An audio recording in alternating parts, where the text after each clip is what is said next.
Shalom, Israel, Shalom, Shalom. Brother Naquam, watchman for Israel, coming back at you with these precepts and another cold cut, giving, of course, all honor and glory to Yahweh, Bahashima Mashiach, Malak Vashai, double honors to the elect elders of the house of David, that's been in this truth for decades and decades, patiently waiting and laboring for the second coming of our Lord Yahweh Shai.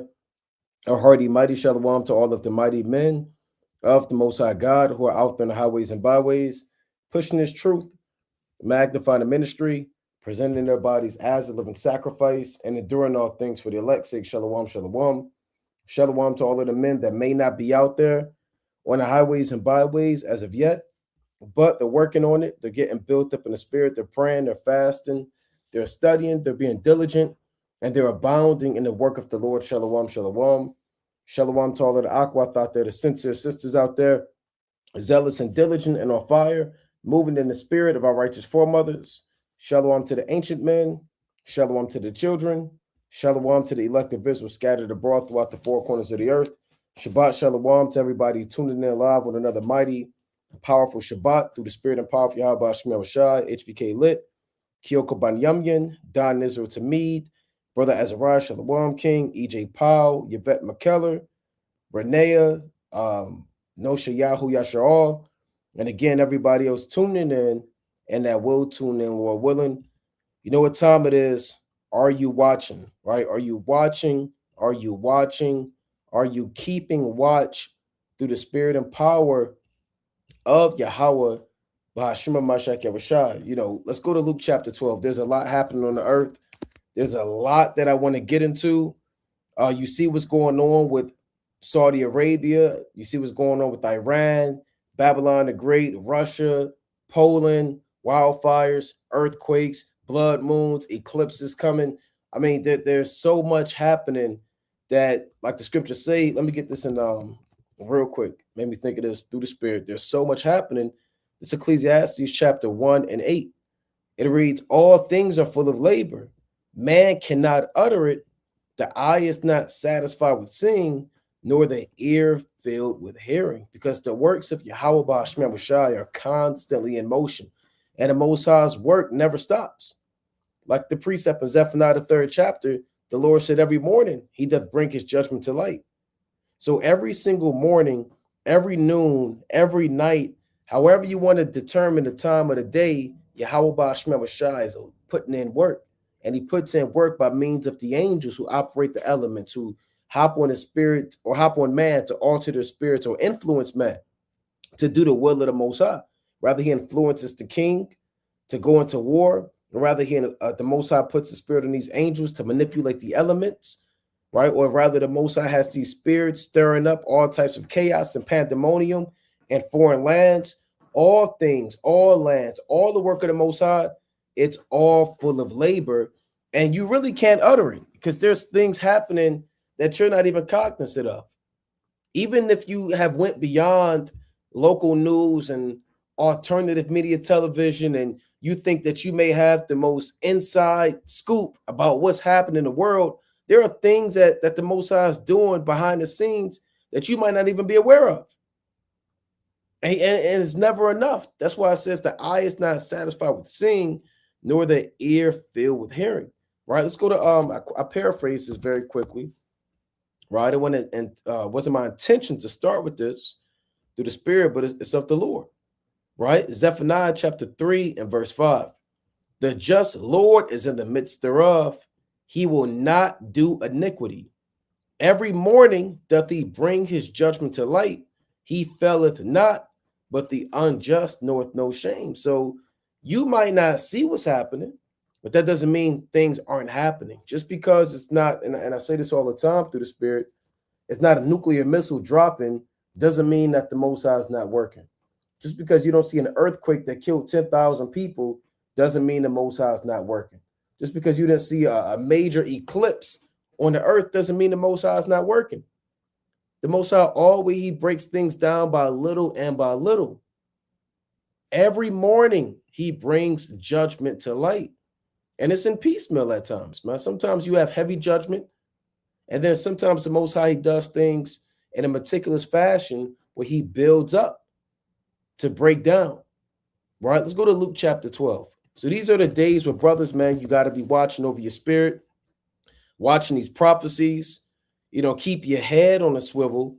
Be circumspect about the times that you're living in. Don't get too caught up in this world. Don't get deceived by the illusions of this world, man. The Most High said that he would send them a strong delusion that they should believe a lie, because they believe not the love of the Most High, man, that they should be saved, paraphrasing. So don't get caught up in this world and get caught up in the vanity thereof, to the point now where the Most High is giving you over to a strong delusion that you should believe a lie. And now you begin to believe that this world has more to offer than eternal life in the kingdom of heaven. Or you believe that this system that this devil is setting up is going to be is going to better your life, man. This AI system, data centers, and a lot of people are buying into this thing, man. You got Israelites falling out the truth, going back in the world.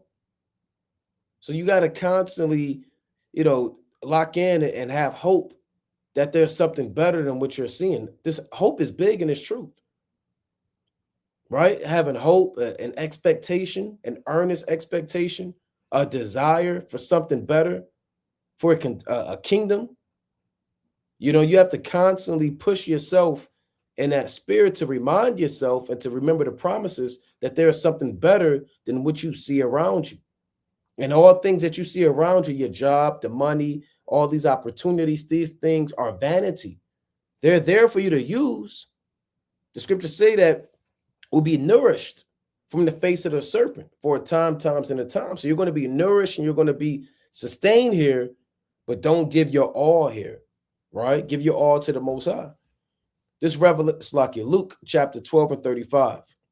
Let your loins be girded about and your lights burning, and ye yourselves like unto men that wait for their Lord, when he will return from the wedding, that when he cometh and knocketh, they may open it to him immediately. So you got to always be ready, man. Always ready to wait for the Lord, man. Ready to open, ready to get beamed up, ready for all hell to break loose. Your mind, you got to really work on your mind in this truth, man. And don't have all these demons try to pull your mind. You got to focus at times. You got to block everything out. You got to focus, and you have to be ready at any given second, because it can hit the fan. What's the saying? SHFTF, something like that. Where it hit the fan, man. You know what I'm talking about. It could be martial law. There could be a false flag attack where they blame the Israelites. It could be a damn nuclear bomb that went off somewhere. So you always got to get ready, or be ready. You always got to be ready. Luke chapter 12 and 37. Blessed are those servants whom the Lord, when he cometh, shall find watching. Verily I say unto you, that he shall gird himself and make them to sit down to meat and come forth and serve them. So you always want to be active, vigilant, alert, cognizant of what's going on locally, regionally, nationally, globally, internally, externally around you. And the Most High, he loves that spirit of a brother that's waiting for him, watching, desiring his return, on the edge of his seat. We're about to, the movie, they got something called The Rising Action. The Rising Action is the build-up. You got the intro, you got the Rising Action, you got the climax. This is we're about to hit that climax, man. Right? Let me see this. What is the rising action of a story? Rising action is the part of a story where events build up, tension grows, and characters, right? I mean, the men of the Lord face challenges, right? It happens right after the story starts and leads straight to the main peak or a turning point. And it's about to be the turning point, right? The turning point is World War III. The turning point is Jacob's trouble. That's the turning point. There's nothing else to say. World War III and Jacob's trouble. Now, again, you're going to have the famine, physical famine. You're going to have the famine of the word. You're going to have all these other events happening, but that's the turning point, the hour of temptation. And events are building up. Tension is growing in the Middle East, here in Babylon the Great. Characters, because they're liking this into a story, but what are the characters in this thing, man? Everybody's a character in the Most High's movie. Esau's facing challenges, man. The EU's facing challenges. Iran is facing challenges. We're facing challenges. So this is the rising action. This is the rising action. Check this out. It reads, the characters are setting, it's like the characters and setting are already introduced, and a major event has kicked off the main problem, right? It forms the main body of the narrative, continuously raising the stakes until the most intense moment arrives. And you can tell this the Most High's movie, man. You can't tell me this not a movie from Yahweh Shem Yahushua. And we were all given a script, and everybody is given a particular role. Ain't no NPCs or extras. Everybody got a role with the Most High. Some people have more prominent roles, like any movie. Some people have less impactful roles. But everything, the stakes are being raised until the most intense moment arrives. And again, what is the most intense moment? When Yahweh returns and the stakes are being raised. Adversity is here. Gas prices are skyrocketing. War is increasing on the earth. You see what's happening in Japan: earthquakes, wildfires, toxic smoke, blood moons. The Most High is raising the stakes until the most intense moment arrives. There's a little bit more in this because they kind of said some things, right? The main character runs into new problems. Who's the main character? The Israelites, man. The elect, men and women of Yahweh Shem Yahushua. So this is part of the rise in action, running into new problems, failures, and roadblocks that make their goal harder to reach. This is the adversity that the Most High gives us. The temptations, whether it's monetary problems, other financial woes, marital problems, health issues, life problems, mental problems, different demons you're trying to overcome, lust and temptation. So this is part of the rise in action, right? Increasing tension. Each new event adds more suspense and pressure than the one before it. Right? So this thing is getting real, man. This thing is getting real. This is the Most High's movie, man. And brothers, you have to understand your role in this movie. You are the main character. And like any movie, man, like any movie you've seen, the main character, he's always on the up and up. Then he gets broken down. Then he has this resurgence, and he comes back and he overcomes. That's how we are, man. Jeshurun waxed fat, we kicked. Let me get that in Deuteronomy. I want to get into what I want to get into, but it's the spirit, man. Right? It's the spirit of Yahweh Shem Yahushua. Deuteronomy chapter 32 and 15. But Jeshurun waxed fat. You know what? I'm going to start at 13. Right? Deuteronomy 32 and 13. He made him ride on the high places of the earth, that he might eat the increase of the fields. And he made him to suck honey out of the rock and oil out of the flinty rock. So the Lord delivered us out of Egypt, gave us manna from heaven, laws, gave us statutes, gave us commandments, established us as a nation. Right? That's what the Most High said. Butter of kine and milk of sheep with fat of lambs, and rams of the breed of Bashan, and goats with the fat of kidneys of wheat, and thou didst drink pure blood of the grape. So the Most High sustained us, man. Physically, but also spiritually. Milk, the word of the Most High, the meat, the lamb, the doctrine. right? The Most High gave us pure blood, which is the wine, the wisdom, and the understanding. Yahweh Shai have sustained us from the time we came out of Egypt, even until now. That's what he's saying, physically, but also spiritually. But Jeshurun waxed fat and kicked. Thou art waxen fat, thou art grown thick, thou art covered with fatness. Then he forsook God which made him, and lightly esteemed the rock of his salvation. See that? That's the main character, man. We had everything. We waxed fat, kicked our feet up, relished in the blessings from on high, to the point where we had too much. Like the scriptures say, give me neither poverty nor riches. Right? The Lord said, don't give me riches, lest I be full and deny thee. A lot of times when brothers have a lot, you begin to compromise your integrity and you deny the Most High to pursue riches, wealth, and whatever else the world has to offer.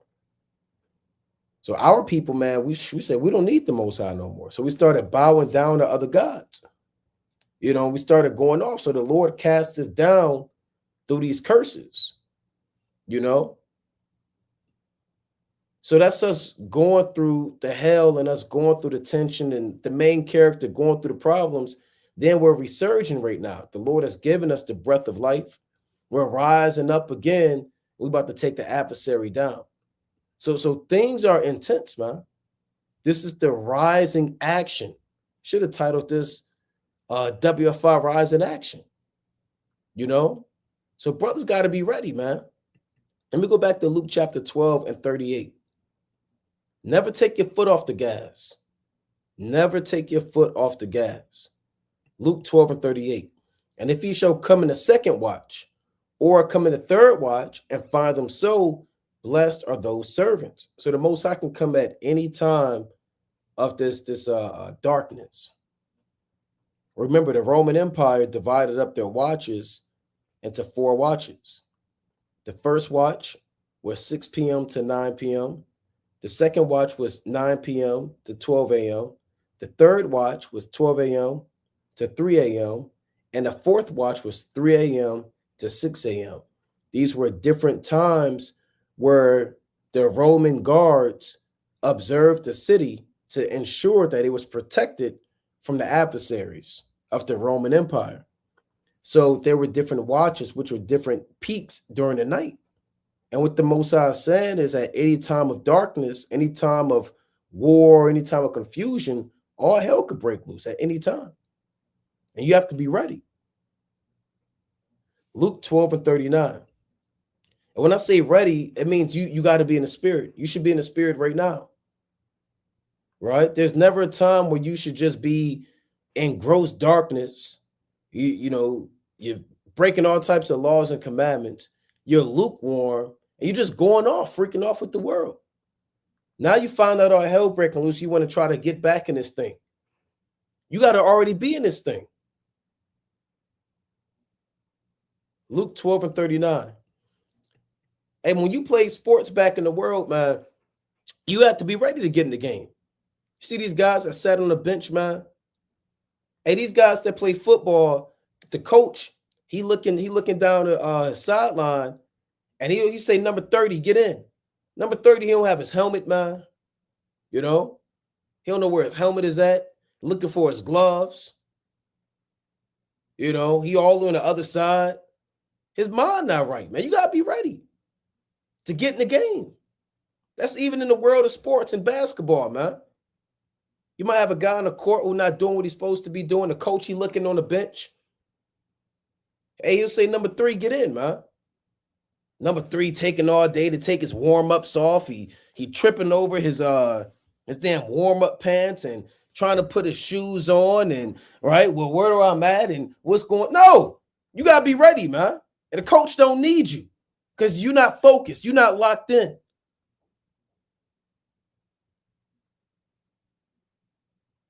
At any given time, you got to be ready, man, for this thing to go down, to call on the name of Yahweh Ba'ashem Yahushua.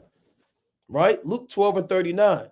And this know that if the good man of the house had known what hour the thief would come, he would have watched and not have suffered his house to be broken through.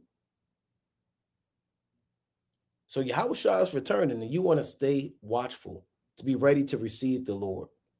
You don't want to be caught sleeping, right? The spirit indeed is willing, but the flesh is weak. If you know the flesh is weak, then you have to take the resources that the Most High gave you, the brotherhood, prayer, fasting, hope. These things keep you alert and they keep you open. Watching the prophecies, that excites me, man. Remember the apostles, they fell asleep. Yahushua said, what, you couldn't watch with me 1 hour, right? He said, you couldn't watch with me? And their eyes were heavy, man. You know, and that happens, right? This Matthew chapter 26 and 38. Then said he unto them, my soul is exceeding sorrowful, even unto death. Tarry ye here and watch with me. Can you imagine that, man? Yahushua literally telling you, watch with me in the flesh. You know how bad you want to stay up, man, and watch with the Lord? That's the Lord telling you. There ain't nobody telling you, watch my dog, man, and watch my car, I'll be right back, man, or hold my parking spot. Watch that for me. No, Yahushua, the king, is saying, watch with me. Right? And this is real. And this applies to us to this day. To this day, we have to tarry here and watch with the Lord. Right? And we are tarrying here. We've been here for hundreds of years. Tarry ye here and watch with me. And he went a little further and fell on his face and prayed, saying, O my Father, if it be possible, let this cup pass from me.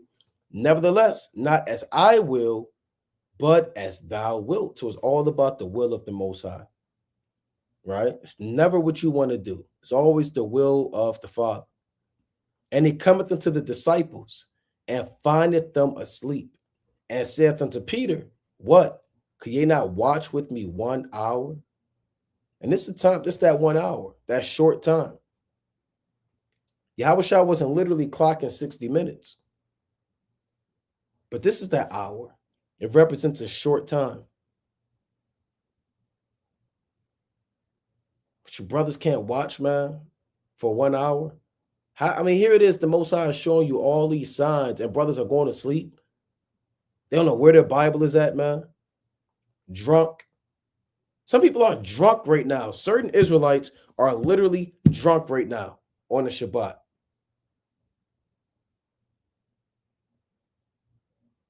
Some people, they're playing their video games, man. They're doom scrolling. They're not watching these prophecies. They're not in tune to what the Most High is doing on the earth. Matthew 26 and 41. Watch and pray that ye enter not into temptation. The spirit indeed is willing, but the flesh is weak. So you always have to watch. Yahushua, he speaks on watching so often. As watching over your spirit to make sure that you in the right mind or mental space when it comes to serving the Most High, that you're not having all of this secret leaven and evil works, and you're constantly throwing up those prayers. Remember, Yahushua said in Luke chapter 18 and 1 on down, men ought always to pray and not to faint. So that's a beautiful combination. And you're praying that you're not given into temptation, that Satan doesn't take hold on you. We want to serve the Most High. Your spirit, you want the kingdom. Your spirit desires everlasting life. I'm sure everybody tuning in live, you want something better for you and your household and your people than what you currently have. You want the kingdom of heaven. You want eternal life. You want thrones. You want scepters. The spirit wills for that. But the flesh is weak, man. And the flesh will try to have you drift off in the world, get all burnt out of shape, man. Faint running this race. Get jealous about what you see other people have in the world, the success that they have and the money that they have and how well off they are. And, you know, that's that flesh. You have to pray, literally pray that ye enter not into temptation, right? Literally. Now, let me pull this up. I had some of these may be slightly out of order. One thing I want to touch on and I'm not even sure they're going to get it, is because I didn't have the link, but the blood moons. Now they're saying there was no blood. Check this out. There was no blood moon, July 2026. Now, there has been blood moons for you brothers that's been watching. It was a blood moon tonight. There has been blood moons for about the last maybe week. Brothers are sending me pictures. We're seeing the blood moons. Now, Esau said there's a full buck moon. No, these are blood moons. Dark red blood moons. And they've been back to back to back to back to back days. Literally. Now, Esau, he's not really putting that out there. And he's not going to put it out there because that wasn't on his report, right? That's not something that he has knowledge of. As much as he likes to boast that he has, complete understanding on the luminaries in the third, or in the heaven, in the firmament, and the weather, he's not going to show you that, he doesn't know what's going on. It's not part of his forecast, but it's part of the Most High's forecast. So he's not going to come out, oh, well, we forgot to say there was blood moon 7 days in a row. And really that would instill fear in a lot of people. Imagine the public understanding for 7 days straight, Esau didn't report it. There's been nothing but blood moons in the sky. We've been seeing it. See, let me get this in Isaiah chapter 47. This devil don't know every damn thing, man. Right? All you so-called blacks, Hispanics, and Native Americans who love Esau and his understanding, he don't have no understanding, man. He's the ultimate wingmaster. This Isaiah chapter 47, right? And verse number, I want to get straight to the point. Let's start at 13. Thou art wearied in the multitude of thy counsels. Meaning, all of your think tanks, all of your secret groups and ceremonies, and all of your different summits, you're running out of ideas. You have no answers. You have no solutions. You can't come out and say, well, okay, here's the reason why the blood moon. And sometimes these devils try to make up stuff. It's the fog from Canada. It's the atmospheric pressure. It's the algae. They always want to come up with a damn reason, man. They're wearied in their counsels. Let now the astrologers, the stargazers, the monthly prognosticators stand up and save thee from these things that shall come upon thee. So his meteorologists, his top wise men are monthly prognosticators. Pro meaning before, and Gnostic meaning knowledge. It means they have knowledge beforehand of what's going to happen that month, whether it's through an almanac or through a weather pattern. But there have been blood moons that are completely undocumented. Now, here's one they're calling it a buck moon. But the one I saw and the ones brothers sending are nothing but dark red blood moons. Nakamaya sent one earlier tonight. Out here in Baltimore, the brother you call in Atlanta, he sent one, So we're seeing it. Now, here's his damn buck moon, right? And I don't like that name, right? The buck moon. But let's read this real quick. This is July 30th. Because part of the signs of the times and the end of the world is what the Most High is going to do with the lights in the heavens. Doesn't mean you get all enthralled and all, worked up about it, but you have to be circumspect about what's happening. Remember, the sun and the moon are for signs and seasons and days and years. They're not just to be ignored. You got to be in tune with the creation of the Most High. And he's talking to you through the lights that he made. Genesis chapter 1 and 14. And God said, let there be lights in the firmament of the heaven to divide the day from the night, and let them be for signs and for seasons and for days and years. So they're for omens. That's his word, signs, omens, portents, right? For the Most High to let you know what he's going to do on the earth. That's the job of the sun and the moon, right? They communicate to man. Psalms chapter 19 and verse number 1. Psalms 19 and 1. The heavens declare the glory of the Most High, and the firmament showeth his handiwork. So you'll see the work of the Most High in the firmament, the stars and the moon and the sun. Day unto day uttereth speech, and night unto night showeth knowledge. There is no speech nor language where their voice is not heard. So all nations were given the sun and the moon and the stars for signs and for seasons and for days and years. They were not given to be worshiped or for gods and religions to be made from these luminaries, these lights, right? But their voice is heard, but the people they can't understand it.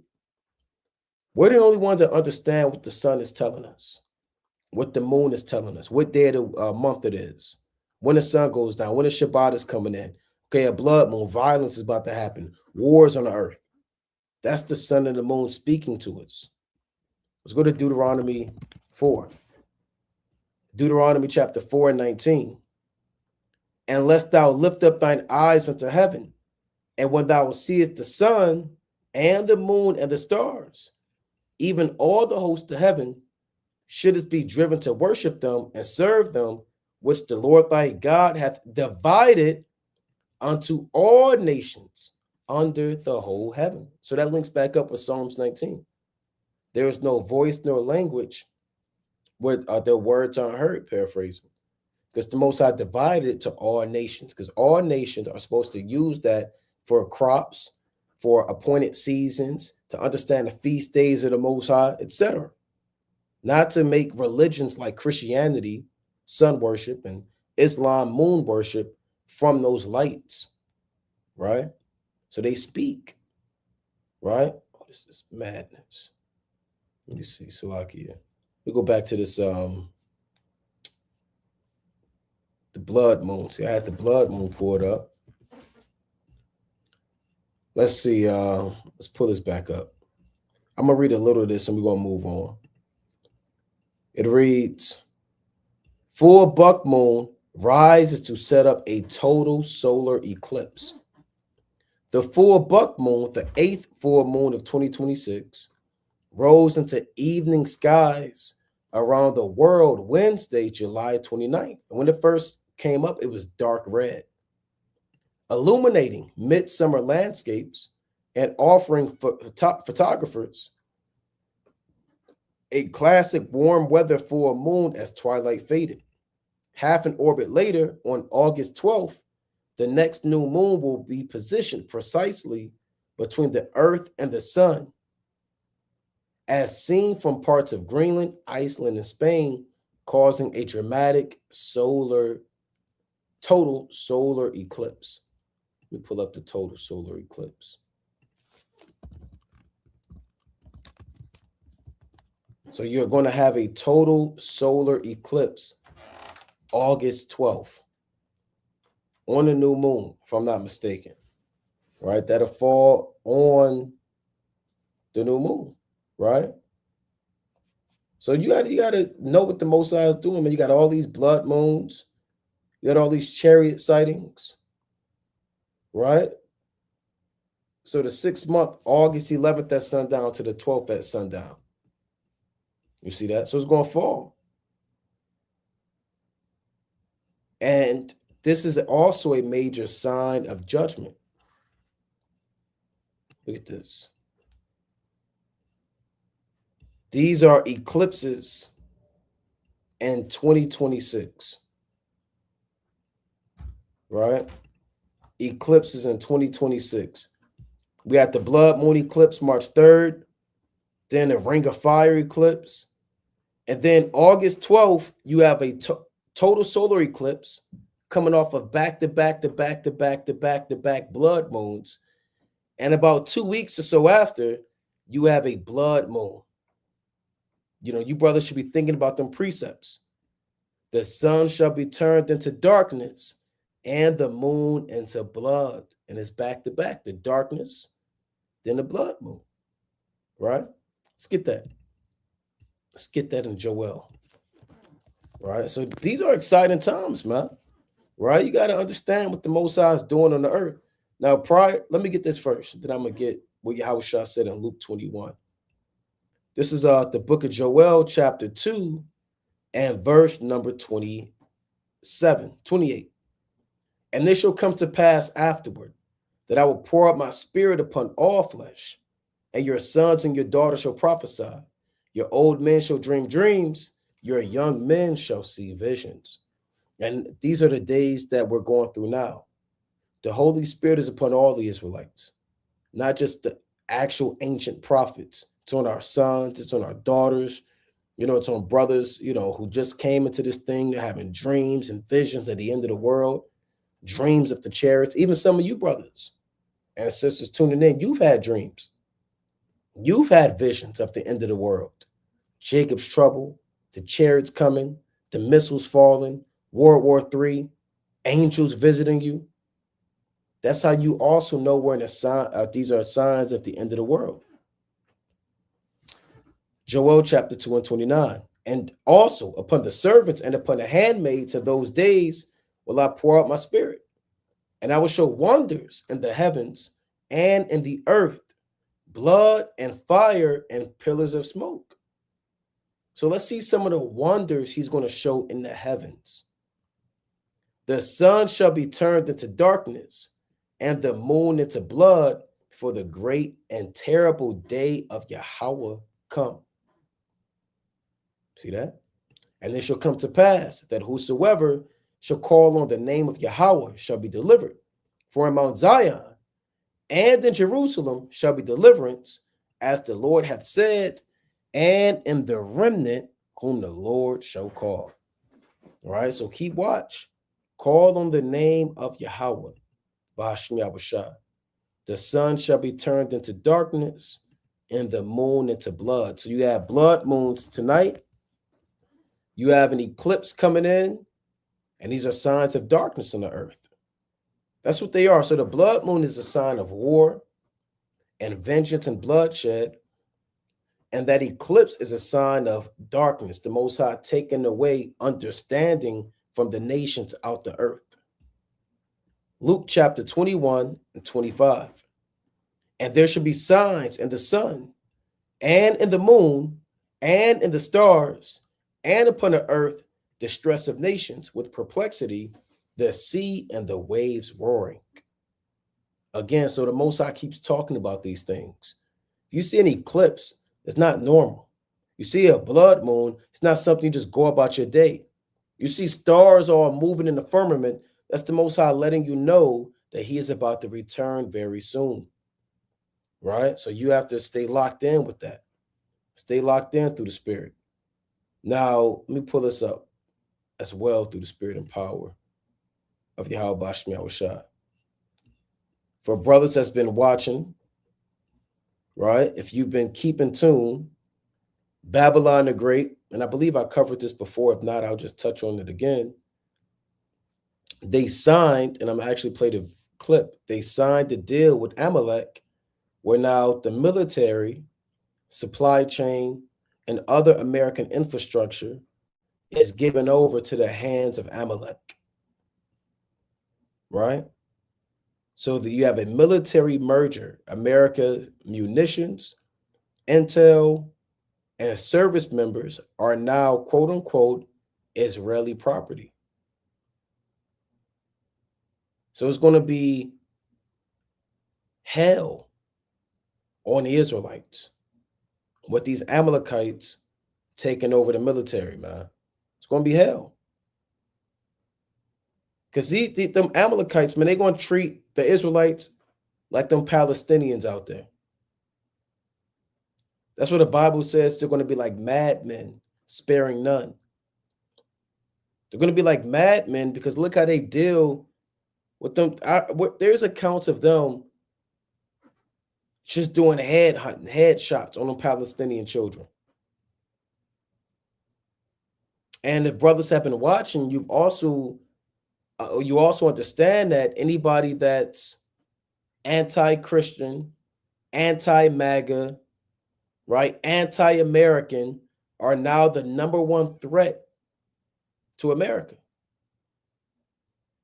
and or anti-Shemitic. You're going to be targeted by not just the American military. Now you're being targeted by the Israeli military. Right? Let me see if I can pull that up. Anti-MAGA. Man, let me see. I had that prepared. I believe it was anti-Christian government document, right? Because they just passed a particular law, an executive order. Okay, they started with eradicating anti-Christian bias, but there was another one. Let's see if I can find this.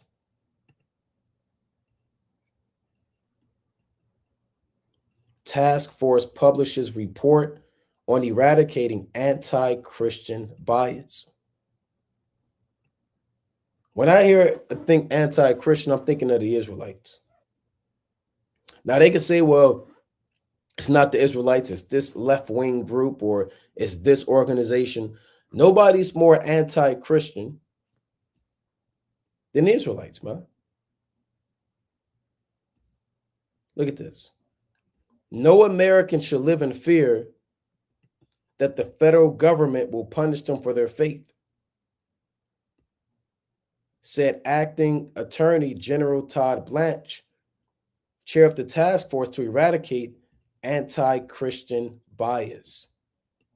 Right? So if you're coming against American morals and American lifestyles and American faith, then you're going to be targeted.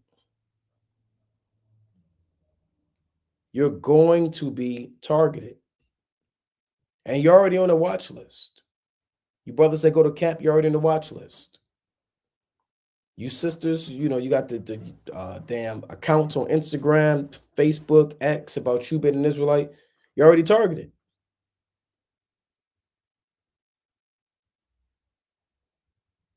So you got to understand the chessboard that these devils are doing.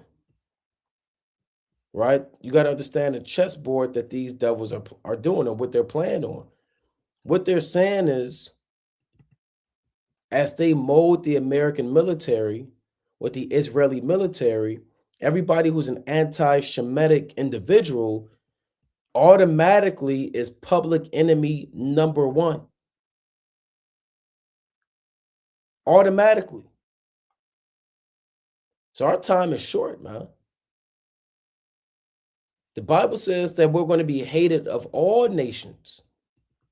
And we're going to be the new Palestinians. Remember, they actually called them Palestinians Amalek. I don't know if you brothers remember that, but they actually came out and said that, and their complete hypocrisy, they said them Palestinians are the Amalekites. And they're justifying the slaughter of the Palestinians based off of 1 Samuel, the 15th chapter, where the Lord said, slay, all the Amalekites and nothing that breathes, kill it. So they're killing all these Palestinians, saying, well, they're the Amalekites. We're going to be the new Amalekites because they're going to deal with us worse than the Palestinians. This is Matthew 10 and 22. I know, brothers, you don't want to hear that, but you got to hear it. We're going to be the new Amalek to them. See the hypocrisy in this damn devil, man. And now they're saying, they're classifying anybody that's anti-Shemitic as an Amalekite. Anybody that's anti-Shem is an Amalekite to them. Because they have went beyond the actual people. They're saying it's like a spirit. That's what they're saying. So if you oppose what they stand for, you got the spirit of Amalek. Therefore, they have the right to execute you in cold blood. Matthew chapter 10 and 22. And ye should be hated of all men for my name's sake, but he that endureth to the end shall be saved. So we're going to be hated, man. Might get fired from your job. Remember, they have Palantir, all these AI pre-crime platforms to be able to track you and figure out who you are. They'll pull you up, man. Get you arrested while you're driving, run your information, get you fired from your job, get you thrown in the prison camp, kick your damn door down. Again, you want to know how they're going to try to deal with the men of the Lord? See how they dealing with these so-called Palestinians. Now, I want to actually prove that. Let's see. Netanyahu war on Amalek. I should type in who's Amalek. Look at this. Israeli Prime Minister Benjamin Netanyahu invoked biblical command regarding Amalek to frame existential military conflicts, specifically referencing it before ground operations in Gaza and against modern adversaries like Iran. So whoever is in the way of Amalek, whoever's in the way of these so-called Jews, they're regarded as an Amalekite. First, it was the Palestinians. They were Amalek. Then they said Iran is Amalek. What do you think they're going to say as they merge the military with Babylon the Great? Who's going to be the new Amalek? The men of the Lord.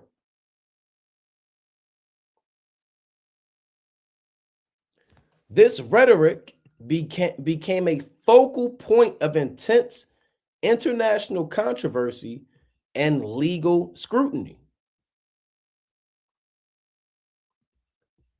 Amalek represents an ancient tribe that launched a merciless, unprovoked attack on vulnerable fleeing Israelites, leading to a divine commandment to blot out their memory. Right? So I wonder what happens if I type in who let's see, Netanyahu war. Who is Amalek? Let's see. Oh, here it is. See, this is what I want right here. Look at this symbolic archetype and Amalekite commentary and historical tradition. Amalek is frequently viewed not just as a literal historical tribe, see that? But check this out, but as a metaphysical archetype of absolute, unprovoked evil and existential hatred directed at the Jew, let's say a small hat people. So they're going to say again, the servants of the Lord were Amalek. Right? Unbelievable, man. And here's what they're going to use to justify it. Deuteronomy chapter 25 and verse 17. These damn devils, that's why they have to go. This is the scripture they're going to use to justify how they come after us in Jacob's trouble. Martial law, the hour of temptation. This is going to be on their mind as they now have merged the military with the beast. So you can't get around this, right? I mean, we clearly see what is playing out. Deuteronomy 25 and 17. Remember what Amalek did unto thee, by the way, when ye were come forth out of Egypt. How he, and you can read this account in Exodus, the 17th chapter, about what really went down. How he met thee by the way and smote the hindmost of thee, even all that were feeble behind thee, when thou wast faint and weary, and he feared not God. He came out like a coward against our women and children and our men that were faint. Therefore it shall be, when the Lord thy God hath given thee rest from all thine enemies round about, and the land which the Lord thy God giveth thee for an inheritance to possess it, that thou shalt blot out the remembrance of Amalek from under heaven, thou shalt not forget it. And that's why now Amalek is really like a spirit, you know? So you got to be mindful of this, man. Right? Let me type in one more thing. So they're going to come up with any reason, right, to justify themselves, right? To justify themselves coming against the servants of Yahweh Shemi Yahushua, right? Again, some religious and secular commentators criticize the analogy as a counterproductive and poorly chosen, noting that traditional Amalekite legal interpretation views Amalek as a spiritual archetype of evil rather than a literal group to be eradicated in modern times. So we're going to be that spiritual archetype of evil, hated of all nations for the name of the Lord. Right? Let's go to Revelation chapter 12. Revelation chapter 12 and verse 17. And the dragon was wroth with the woman and went to make war with the remnant of her seed, which keep the commandments of the Most High and have the testimony of Yahweh Shai HaMashiach. So they're going to make war against us, man. Right? And they're going to come after us. You know, where you live at, where you stay, where your daddy stay, where your grandmother stay at, where you work at, right? They have all your information, right? And they're merging the militaries, and America's done. They have lost sovereignty and they have lost complete control over their government, right? They lost it all, right? They lost it all. Now, other events, Trump on data centers. You have to convince, and he just said this not too long ago, you have to convince your communities how great these things are. You can't fight it. You have to go with it. So he came out to tell you, man.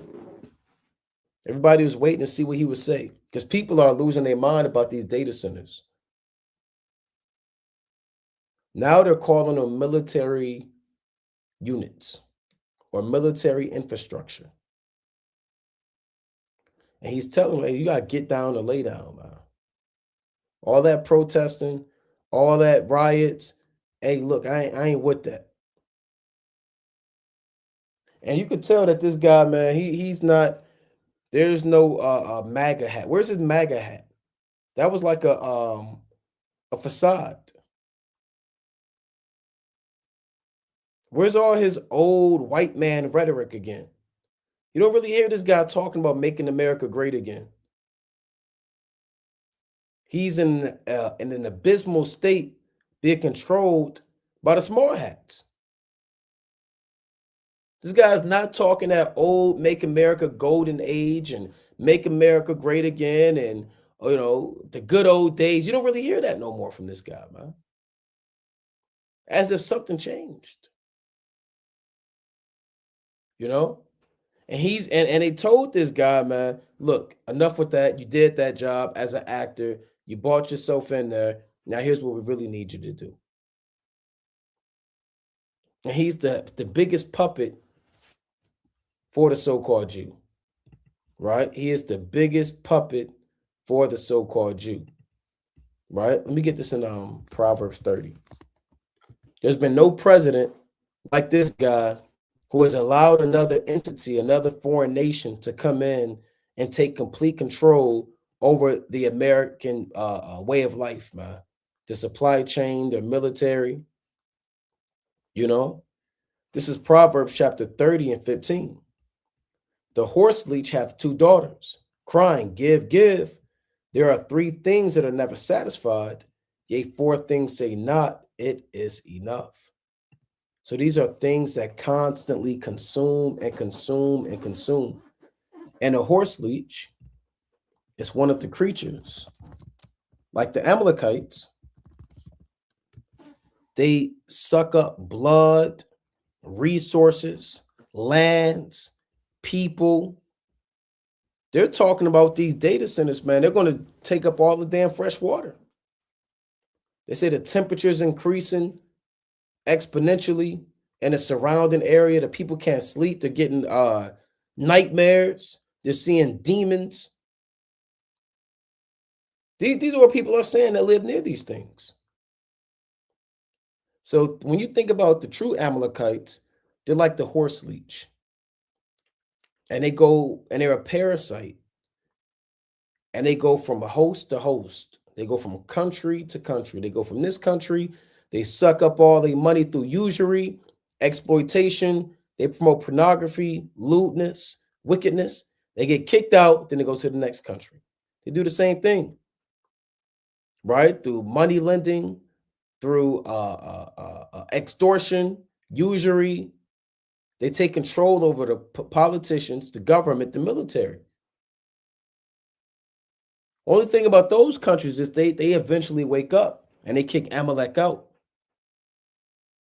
And they take that leech.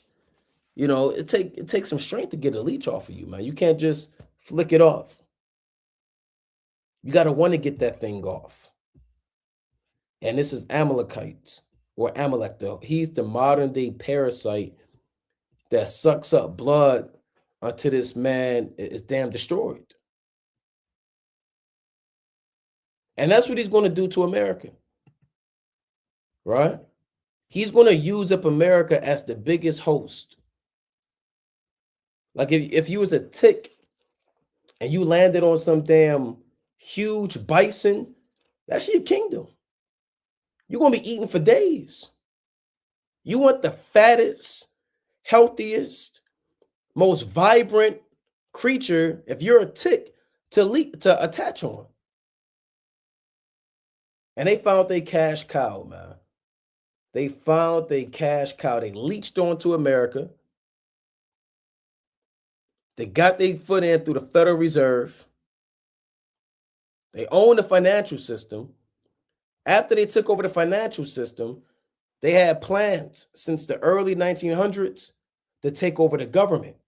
And they started buying off. That's why AIPAC, they've been buying off all the politicians. Right?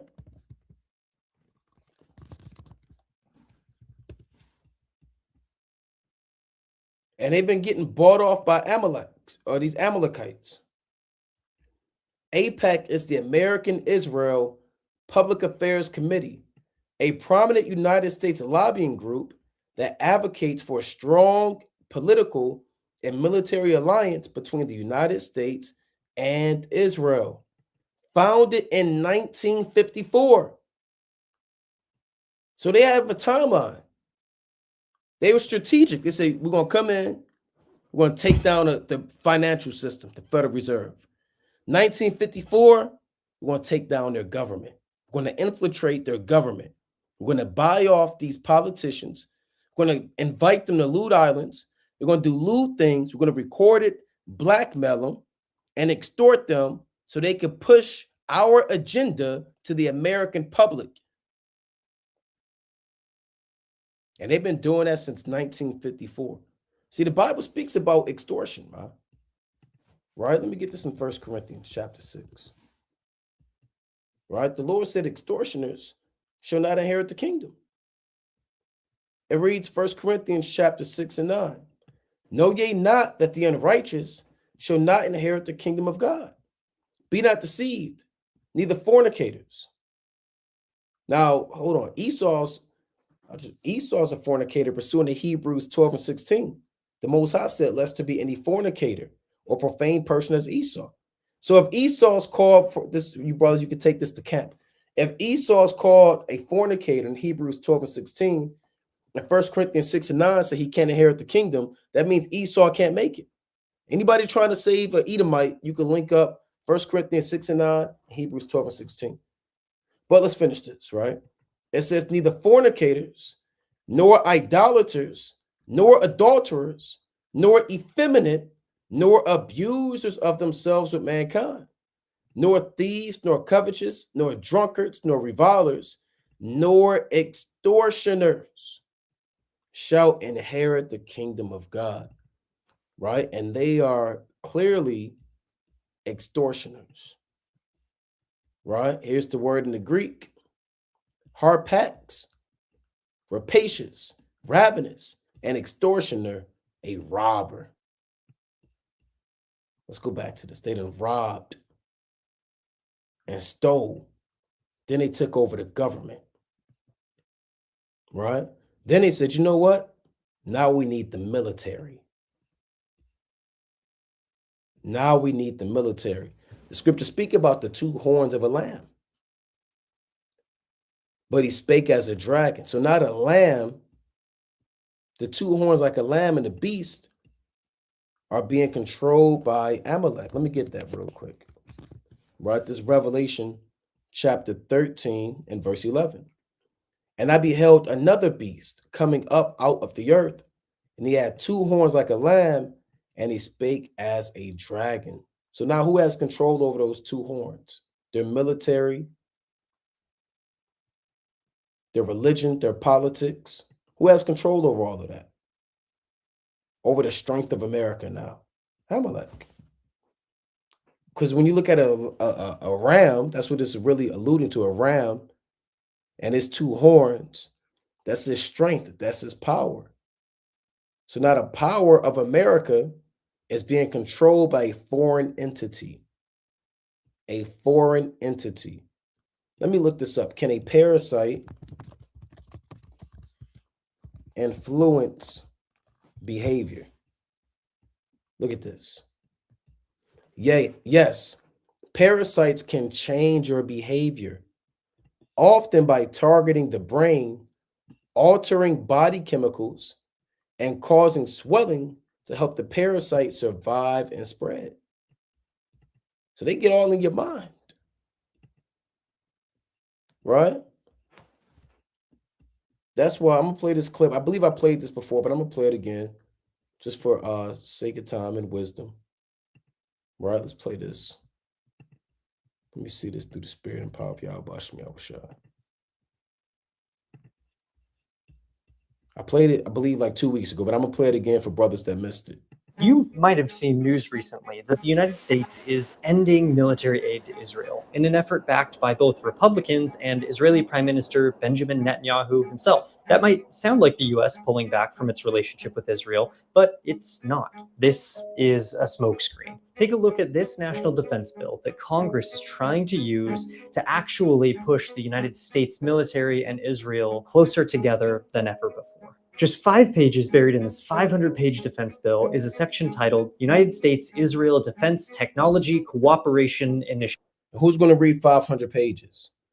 A lot of this stuff, they make it 1,000 pages, 3,000, because nobody's going to find what's on the 300th page, man. Ain't nobody reading that. But what's on the 250th page? So they like to put wickedness in there, man. And they don't put it on page 1 for a reason. Why page 500? Section titled United States-Israel Defense Technology Cooperation Initiative. It talks about facilitating transition of technologies, establishing frameworks, promoting joint training. And then they're going to take over the Pentagon, the Department of Homeland Security, and the Department of War. They're going to take over all that. What does this all actually mean? If you strip away the jargon, this bill integrates Israel into the United States military permanently. It creates a new position at the Pentagon, and this person's sole job will be to find ways to integrate Israeli tech into the US military, to fund new research for new technology for both militaries, and to ensure that both countries are buying new tech and new weapons together. This is a huge change, and it's an important one. See, previously, and them so-called Amalekites, they're not going to uphold their end of the deal in terms of purchasing equipment and military. They're going to let Esau do it, or these other Edomites. Like now, this war in Iran, Israel ain't fighting this war, man. They came out and said, we're not fighting this war against Iran. We're going to let America do it for us. The United States had a memorandum of understanding with Israel. The current MOU was passed under President Obama, and it was signed in 2016. It runs through 2028, and it guarantees $3.3 billion per year for Israel to be used on American weapons free of charge. Last year, it was reported that Israel was seeking a 20-year MOU when the current MOU expires in 2028. So that would mean 20 years of guaranteed locked-in support across administrations without negotiation. Sounds like a pretty good deal for Israel. Just one problem: this idea is deeply unpopular. 60% of US adults have an unfavorable view of Israel, 80% of Democrats. Members It's going to be a riot, man. You're going to have civil unrest. You're going to have massive civil unrest. of Congress know this. They still want to give support to Israel to appease their donors, but they don't want to be seen doing this unpopular thing publicly. So this bill takes a new approach. No 20-year agreement anymore. Instead of negotiating an agreement and giving foreign aid to Israel every year that will upset their voters, just bring the Israeli military further into the fold. So they integrated them, huh? They became one. They became one. Make the US reliant on Israeli defense companies. Make Israel do the same. Train together, research together, fuse the two militaries. See how they snatching her out the car? That's how they're going to be. She's an Amalekite to them. Now, your brothers you've been watching, you're seeing government buildings, maybe even in your area. Government buildings, they have American flags and they have Israeli flags. These are government buildings, old Capitol buildings, monuments, relics. You'll see the American flag and you'll see the Israeli flag. Militaries to such a degree that future administrations will find it. See, they're always together now. It might show up at your job, man. At your mayor's office or something like that. Downtown, city near you, you're going to see more so-called Israeli flags linked up with American flags. That's why I read that in Proverbs 30 about the horse leech, because they are the horse leech. Every creature has a particular spirit that man and his behavior will mold himself into. We're likened to a lion due to our boldness. The Most High said, consider the ant. So we can be likened to an ant. We're likened to a sheep. Amalek is likened to the horse leech. That's, if you want, well, what creature is he in the Bible? That's who he is in Proverbs 30 and 15. Who consumes and consumes and consumes. See, them explodes, man. Doesn't have enough. Nearly impossible to undo, no matter how much public opinion shifts. And pretend that you're doing the opposite, that you're pushing the two countries further apart. Netanyahu said himself in a letter to pro-Israeli Congressman Marlin Stutzman that this is the direction he always wanted to move. They always wanted to move. So you get the point, man. Right? You see what's going on. And the only thing that triggers my mind is how these devils are going to come after us, man.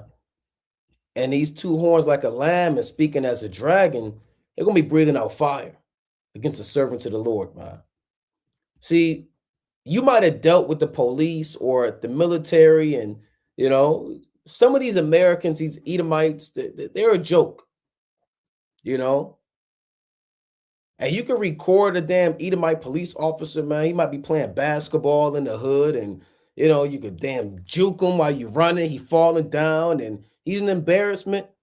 When these Israeli men are patrolling the streets and martial law, they're not like these average American men that you went to high school with, man. They're on a different level. These guys are absolute. I'm not saying the other Edomites ain't demons, but hey, the Bible says these men are the worst of the heathen. You know? You ain't gonna be able to play no basketball in the hood with an Amalekite, Israeli military police officer looking to destroy your life, man. And you might see that.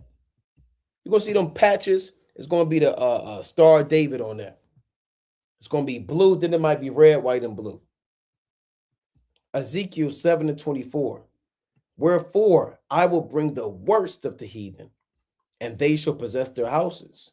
I will also make the pomp of the strong to cease, and their holy places shall be defiled. So the Most High said, I'm going to bring the worst of the heathen. That's what that man is. The worst of the heathen, right? The worst of the heathen. Bowing down like a good boy. Like a good boy, man.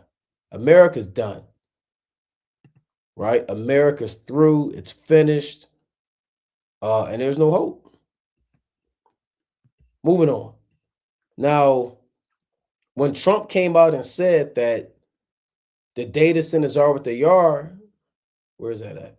Let me close that out. I have to find that one. He pretty much came out and said they are what they are. You got to deal with it. Now, they got 6G now. The 6G mobile communication standard will not only transmit data, but also function like a radar. 6G can see through walls and measure heartbeat. Everybody thought it was for their phone. Oh, I have a bad signal. I need 6G.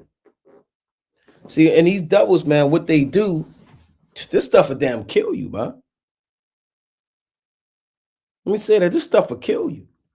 Here, you got your damn phone in your hand, and it's emitting some major signal to some data center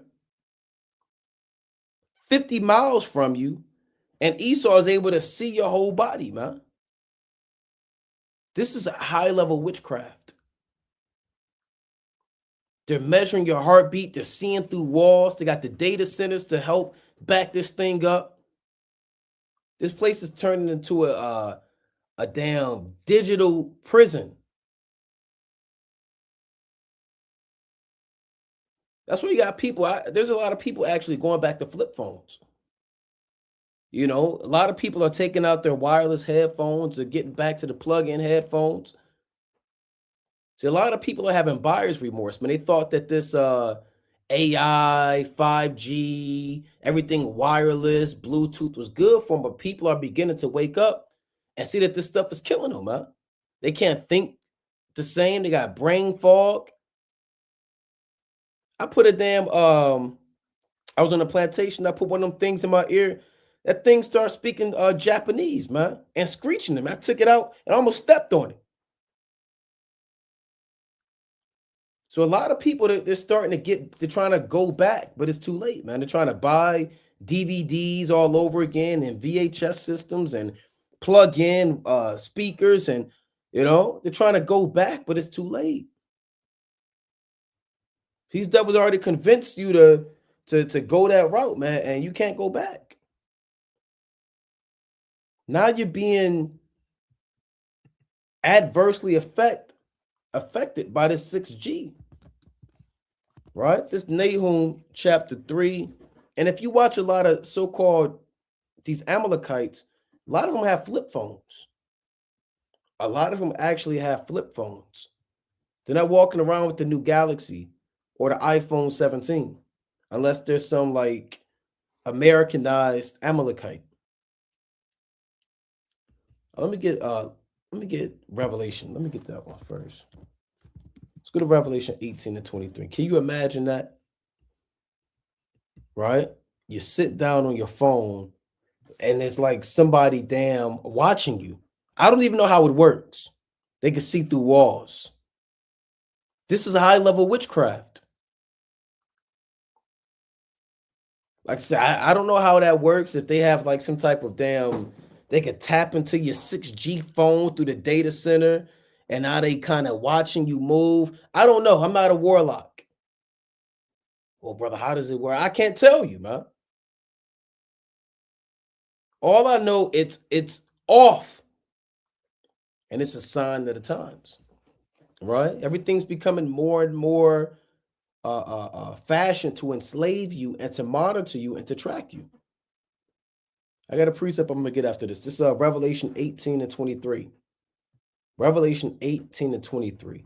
And the light of a candle shall shine no more at all in thee, and the voice of the bridegroom and of the bride shall be heard no more at all in thee. For thy merchants were the great men of the earth, for by thy sorceries were all nations deceived. See that? So America, that's who this is talking about. The Most High is taking away the understanding when it's all said and done. But the point of the matter is they deceive people through sorcery. They're convincing people to get 6G because their phone is slow. And these devils do that on purpose, man. You brothers seen that before. You on your phone, now your phone don't work. Because they want you to upgrade your damn phone. You done had this phone for 5 years and it's been running solid. Soon as the new iPhone come out, new Android come out, now your phone stop working. They done tapped all in your damn phone, you know? Now they got the 6G. Where is that? Let me close that up. Well, they can see through the walls. What does that look like?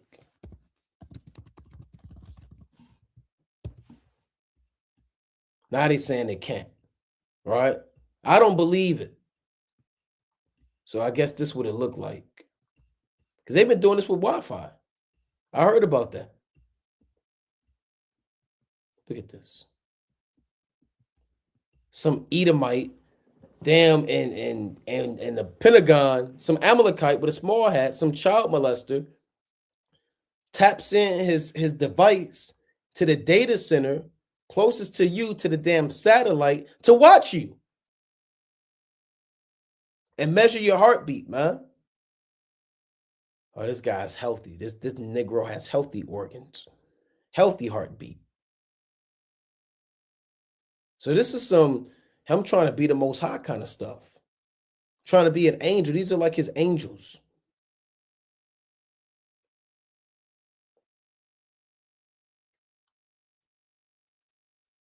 And now they're able to just lock in and see, you and your woman, man, you and your children, you throwing up the prayers. And they could probably turn that thing up, man, and give you a heart attack. How many G's is it, man? At first, it was 3G, like 15 years ago. Right? Then all of a sudden, it was 4G. How many G's is it, man? I want to know. Let me see what they say. How many G's are after 6G? They say every decade. Right? What the hell is 7th G going to be? Look at this. Generations like 7G and 8G are currently theoretical concepts. I don't believe they're theoretical. I believe they have them and they're working on them. They will be developed in the decades following 2030. Why 2030? The 2030 agenda for the New World Order. To handle even higher data speeds, global satellite integration, and advanced artificial intelligence. So you got to think about what is this stuff doing to the environment around it? Right? What is this doing to the air, to the trees, to birds, to dragonflies and butterflies and bees? What is this thing doing, man, to your brain, to your mind, to the oxygen levels in the air? So this thing is probably causing complete havoc in the earth. And just for Esau to get his rocks off to be God, to watch you. He's willing to destroy all flesh and all of the creation of the Most High God, Yahweh, Bashmi Awashad, just to monitor and watch you like a demon. And they get mad at us when we say the white man is the devil. This is some demonic, devilish technology.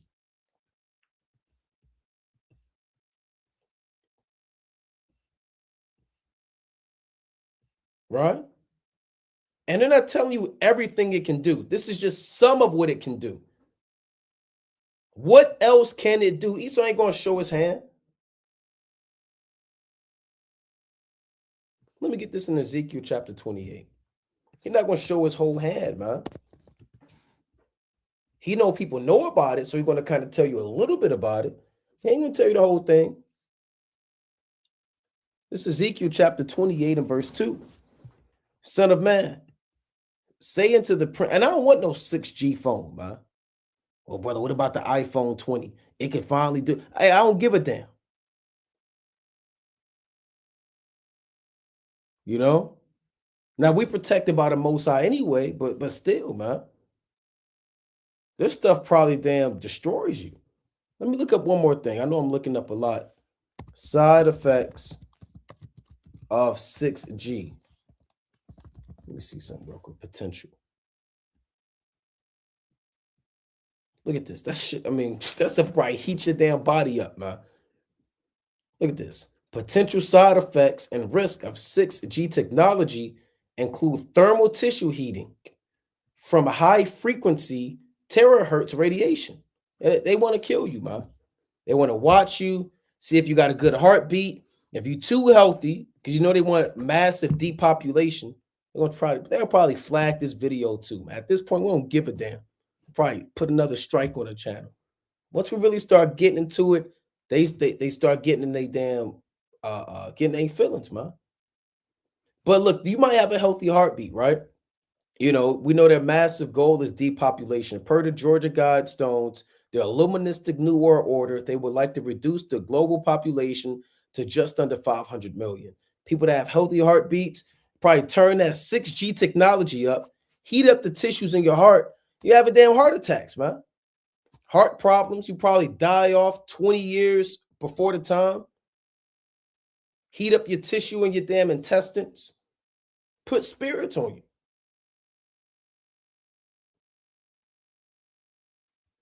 This stuff will probably put thoughts in people's minds. Remember, they got this patent, man. I gotta find a patent. I sent it to brothers though. It's the patent where they actually came out and said, okay, yes, we created the screen and the TV and the iPad to make you addicted. And it works on your sensory system and your nervous system. So that's part of their spirits to destroy you, man. Right? Look at this. High radio frequency and terahertz levels can heat biological tissues, potentially harming vulnerable areas with low blood flow, like the eyes. Damn, we gotta get the hell up out of here, man. They damn got the 6G going in your house. Now your eyes are burning. You can't hear. It's massive screeches. And Esau just watching you with his pants pulled down, freaking off, man. At your level of vulnerability, like a predator. That's why they got all these data centers, because they want to probably get to 8G. Right? Let me do one more. What is 7G technology? Yeah, that stuff will probably damn blow your head off, man. You know, if 6G could see through walls, 7G would probably damn put an actual demon on you. Probably got some demon they working on, and it probably damn goes straight to you.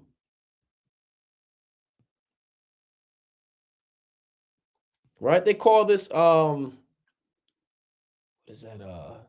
5th generation warfare.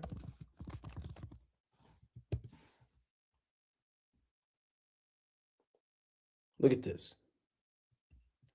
5th generation warfare, 5GW, is conflict fought primarily through non-kinetic means, meaning no guns, no swords, focusing on information, perception, and the human mind rather than physical violence. Key components include misinformation, cyber attacks, and artificial intelligence. So these are the days of 5th generation warfare, where they're making war against you. They don't have to have a gun, right? They don't have to have a sword. They don't have to shoot you down.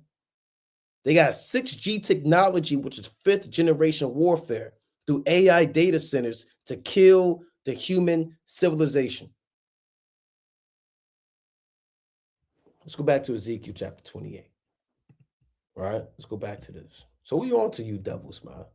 We know all about you and your plans by the spirit and power of Yahweh Bashmi Yahushua. Right? That's what all hell been breaking loose to try to stop me from doing this live. When I say all hell has been breaking loose, man. All praise to the Most High. Ezekiel 28:2. Son of man, say unto the prince of tyrants, thus saith the Lord God, because thine heart is lifted up, and thou hast said, I am a God. I sit in the seat of God in the midst of the seas. Yet thou art a man and not God, though thou set thine heart as the heart of the Most High. And that's what Esau does, man. He believes he's the Most High. He can see through walls, man, and work on your mind and work on your body and, fifth generation warfare and cyber attacks and, using technology to give people heart attacks and break their mind down. We got to get the hell up out of here, man. Thank the Most High for the angels about us, because if we didn't have them angels about us, we'd be all bugged out. Let's still probably put thoughts all in your mind. It reads in reading on in this chapter, behold, thou art wiser than Daniel. There is no secret that they can hide from thee. And that's true, man. Esau has information and technology to watch you through walls, commit fifth generation warfare against you. And one thing about 5GW is you don't even know that you're being attacked. You can hear somebody shooting at you. You can duck for cover. You can bust back and fire off, man. Somebody try to stab you, you can disarm them, take the weapon, thrust them through. With fifth generation warfare, is like you're fighting against a satanic force of demons. That's what the Bible says. We wrestle not against flesh and blood, but against principalities. Let me get that. That's what we're dealing with, man, with 5GW and all these spirits. Right? Let's get this in Ephesians chapter 6. Ephesians chapter 6 and 12. So this precept makes a lot of sense as well. We understand it already, but as technology increases and as you see how demonic these individuals are, you begin to truly understand, what the Most High is saying. Ephesians 6 and 12. For we wrestle not against flesh and blood, but against principalities, against powers, against the rulers of the darkness of this world, against spiritual wickedness in high places. And believe it or not, 5GW is actually spiritual wickedness, because they try to work on your mind through different demons. Right? Look at this. 5GW relies heavily on emerging tech like autonomous systems, big data, and algorithms rather than traditional heavy weaponry. And this is Esau, man, attacking you through a damn laptop, man, heating up your heartbeat and your tissue through a damn computer.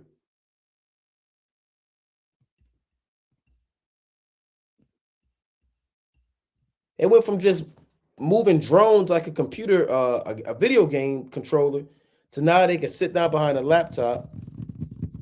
All of a sudden, you got a damn headache, you got a migraine, your heart beating up, you're hearing voices in your head, and you just drop out. Then Esau closes his laptop like a demon. So watch out for this guy, man. Now, also part of his demonic works, close that out. There was something else I wanted to show with his technology. Okay, I had that. I'm gonna go back to this thing, right? This is also part of Esau's technology, man. This shows that he's a demon. I don't know if brothers saw this, but they got this new creature, this half man, half beast demon that's supposed to come out and quote unquote save people in times of distress, rather it's a wildfire or rather, you're drowning or you're lost in the woods or, you're caught out there. This is the thing that's going to be out there now. This is not a joke. You might see this, man, in the city near you.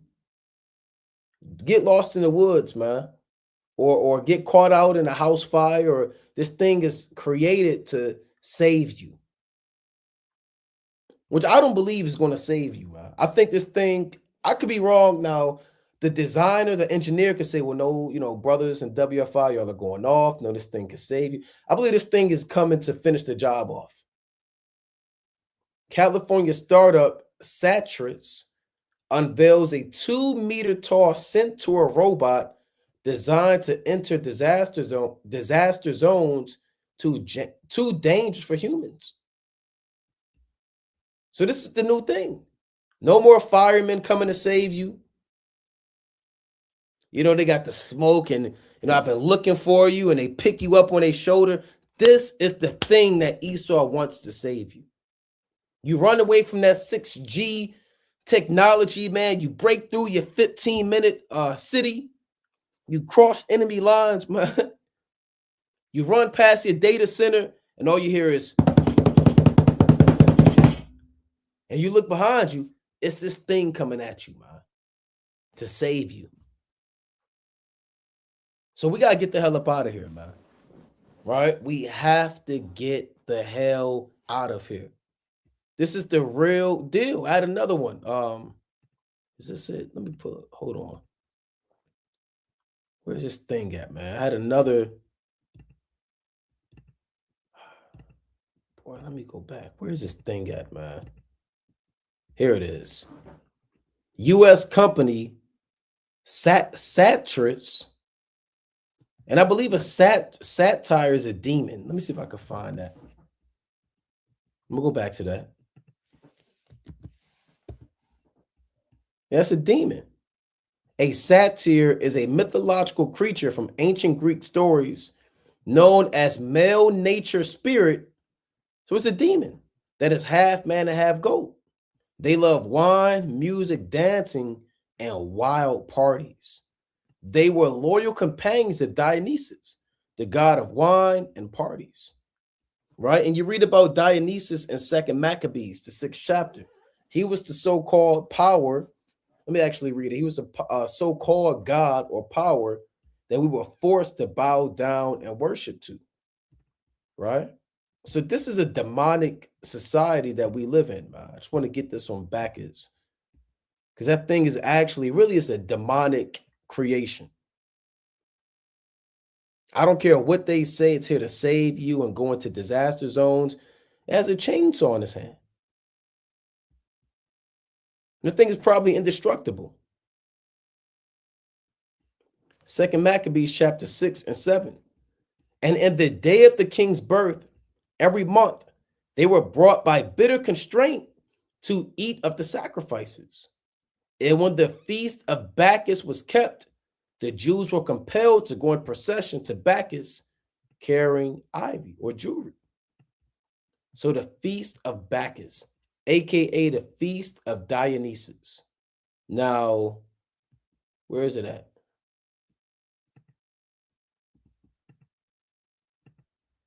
That's what this thing is. This thing is called a satirist, which is really a demon from the ancient Greeks. I don't know what he did. I'm not going to go too deep into it. But when you go into this is where they get the concept of Satan having horns from. A lot of people say, well, where does Satan get horns from? Where is that in the Bible? That goes back to the satire, Greek mythology. That's why every modern day understanding of Satan, he has horns. But nowhere in the Bible does it say Satan has horns. Satan is like the other angels. But the so-called white man, through his Greek mythology, made people believe that he looks like this guy, man. So we get your modern understanding of the phenotype of Satan from. Right? But nevertheless, let me pull this thing back up. U.S. company Satyrus is developing 3 halves. a Centaur-style robot designed for dangerous environments such as wildfires, rubble searches, toxic areas, and confined spaces. This system combines a humanoid upper body with a quadruped mobility platform. Check that out. Look at you. It's an active shooter. And this thing comes to save you. Somebody's coming there, they got the glasses on, the backpack. They take their damn backpack out, man, and they blasting away. Here comes the superhero, Satras, the demon. He's coming to finish the job. So, man, you went from damn RoboCop. You got a 6G warfare, 7G warfare, 5GW, 5th generation warfare of witchcraft and sorcery, big data centers, these creatures running around at night, the Israeli man in the streets. All hell is breaking loose, man. This thing is damn, you can't stop this thing. And if you was to make this to help people, why would you design it like that? So this is a demon. You know? This is a demonic force. Then what is this? I think they're telling you how to kill it. Tell it to stop, or you can stab it in the neck, or you can shoot it.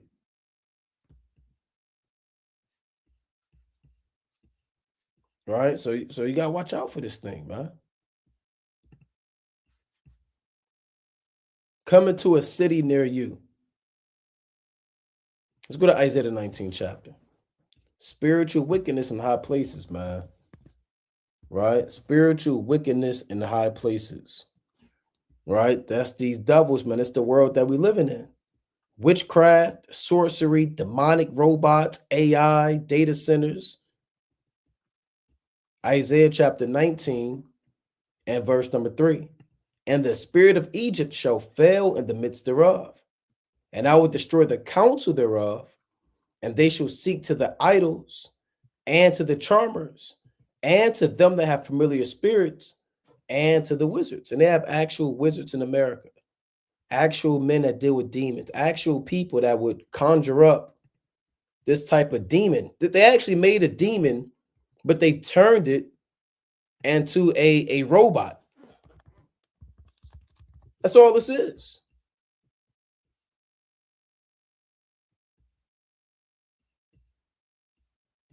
They took that demon from the so-called Greeks and they turned it to something that could walk on the earth. Right? So again, I mean, let me get this in numbers real quick, because there's a lot of witchcraft that we're dealing with, man. Believe it or not, on the Shabbat, somebody's probably throwing up spells on you, man. But if you're in this truth, you're going to be protected. We don't have to worry about those forces. Those external forces of darkness, they have no effect on us as long as we fear and serve the Most High. The minute you begin to go astray and step outside the path that the Most High set you in, you can get hit by any demon out here, man, any spirit out here. Right? Numbers chapter 23 and 23. Surely there is no enchantment against Jacob, neither is there any divination against Israel. According to this time, it shall be said of Jacob and of Israel, what hath God wrought? So we don't fear no enchantments, spells, dark magic, demonic robots, 6G, 5G warfare. All of that is enchantments. People conjuring up spirits to try to cut us down. You know, and again, that thing might be used in Jacob's trouble. Right? That thing might be used in Jacob's trouble. It's a damn shame, man. We got to go into this stuff. I mean, look at this. Right? So Satan is on the loose. What else did I have through the spirit? The Japanese earthquake. Let's pull up this Japanese earthquake.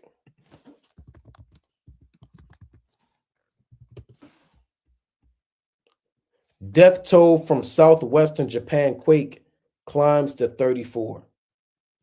Right? So you had a major earthquake in Mexico. You had a major earthquake in Venezuela. Now you have a major earthquake in Japan. And you have many more earthquakes. But if you're watching, you're seeing that all these things are happening at the same time. Within a span of what, almost 2 hours, we talked about blood moons, eclipses, earthquakes, spiritual warfare, military, World War III, Jacob's trouble, but it's all happening at the same time. Right? Let's go to Mark the 13th chapter. Right? Mark 13. So there's a lot happening. You got to be able to, lock in by the spirit and poverty. How about Shmuel Shine? See what the Most High is doing on the earth. Never think nothing is happening. And again, for the 7th time, just because you don't see a missile drop or an ICBM missile with a big mushroom cloud doesn't mean that the Most High is not working. A lot of people are just waiting on this big bomb to drop. I mean, we're waiting on it, but we're not going to allow that to deter us from understanding that there are events happening on minor levels day by day that we link up and see in the Bible to give us hope. Right? So again, this Mark chapter 13 and 8. For nation shall rise against nation, and kingdom against kingdom. And there should be earthquakes in diverse places, and there should be famines and troubles. These are the beginnings of sorrows. So you're going to have nation against nation, Iran against Israel, kingdom against kingdom, EU against America, and there should be earthquakes in diverse places. And really, these major earthquakes are unprecedented. They haven't happened like this before. Venezuela, Mexico, Japan, those are different parts of the earth, diverse places. Right?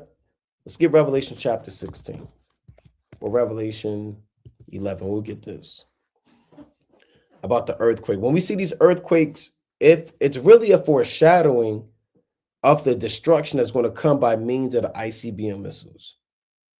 Right? Even when Yahushua was crucified and gave up the ghost, after he gave up the ghost, the earth did quake. All right, let me get that first. There was an earthquake when Yahushua gave up the ghost. This is Matthew chapter 27 and verse number 51. I'll start at 50. Yahushua, when he had cried again with a loud voice, yielded up the ghost. And behold, the veil of the temple was rent in twain from the top to the bottom. And the earth did quake, and the rocks rent. So the earth quaking is a sign, a foreshadowing of the destruction that Yahushua is going to bring. Just like the veil of the temple being rent in twain. So now we have access to the Most High through the flesh, which is Yahushua. Everything that happened after Yahushua's crucifixion was very spiritual.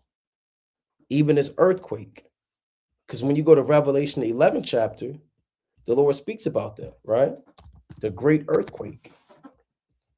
It's going to break the Richter scale in 7 pieces. This is Revelation chapter 11 and verse 12. And they heard a great voice from heaven saying unto them, come up hither. And they ascended up to heaven in a cloud, and their enemies beheld them. And that's speaking about the elect getting beamed up while all the other nations are watching. And the same hour was there a great earthquake. See that? And the 10th part of the city fell. And in the earthquake were slain of men 7,000, and the remnant were affrighted and gave glory to the God of heaven. So there's another major earthquake coming. That Japanese earthquake ain't the end all be all. There's an earthquake coming to Babylon the Great beyond what they can measure. Now, when you go to Isaiah, the 24th chapter, the Lord dives a little bit deeper into what John saw in Revelation 11. Now, let's go to Isaiah chapter 24. Right? This is Isaiah chapter 24 and verse number 19. The earth is utterly broken down. The earth is clean dissolved. The earth is moved exceedingly. What's going to break down the earth and dissolve all of the elements? The missiles. This links up with 2 Peter. The Lord said the elements being dissolved and melting with fervent heat. So what's going to dissolve the earth? The fervent heat of the missiles. Let's get that precept. That's why precept must be upon precept. Right? This 2 Peter chapter 3 and verse number 11. Seeing all these things shall be dissolved, what manner of persons ought ye to be in all holy conversation and godliness? So if you know everything's going to be destroyed, your mind should be on the kingdom, right? And speaking about righteousness, looking for and hasting until the coming of the day of God, wherein the heavens being on fire shall be dissolved, and the elements shall melt with fervent heat.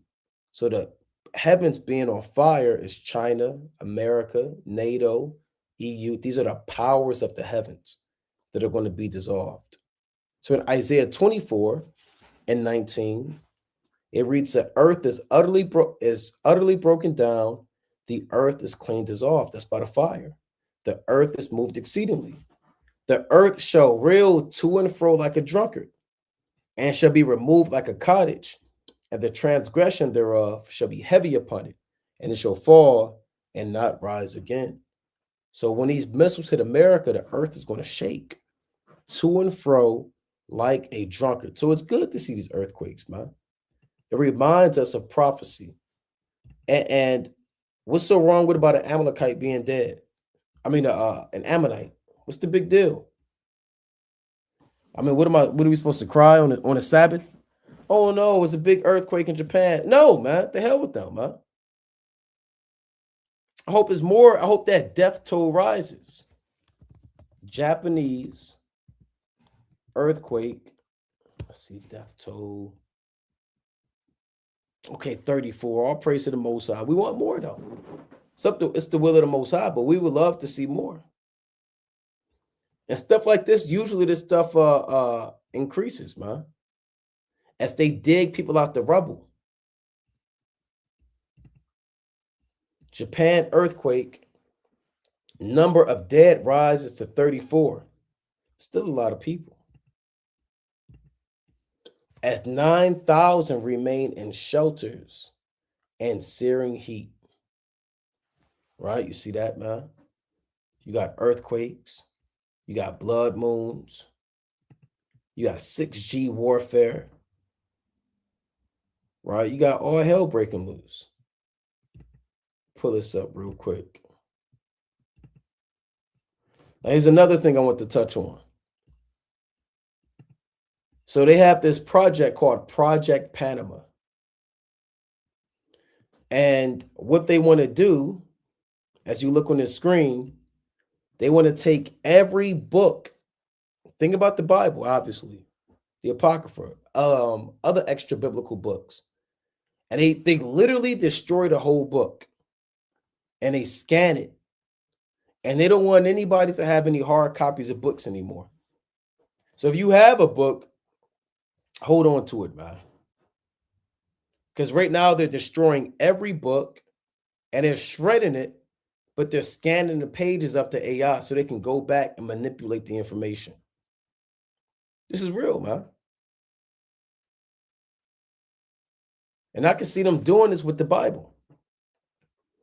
God forbid we're here, 100 more years, man, 150 more years. The only Bible that they're going to have is an AI Bible that's going to be nothing but confusion and wickedness.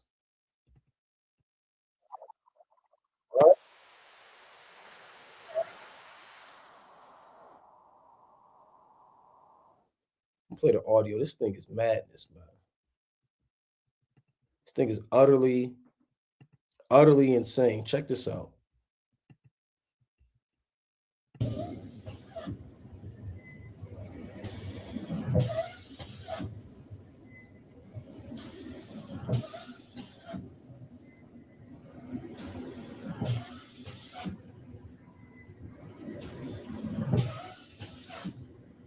When did the Most High say destroy all of the books? You scan all of the books, and then they when you watch other videos, they break it down and destroy the book. Where is that in the scriptures, man? Don't you know ancient kings actually built libraries and held on to books? Don't you know Alexander had the Library of Alexandria?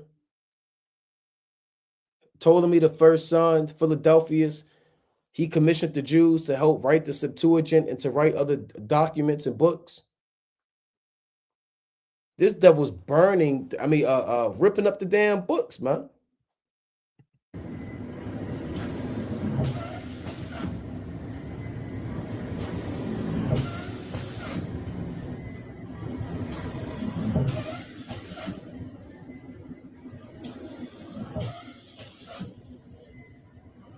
Now, I've seen other videos where they actually scan it, then they rip off the spine.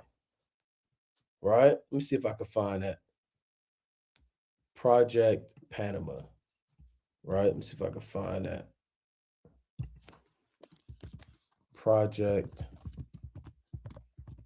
Panama.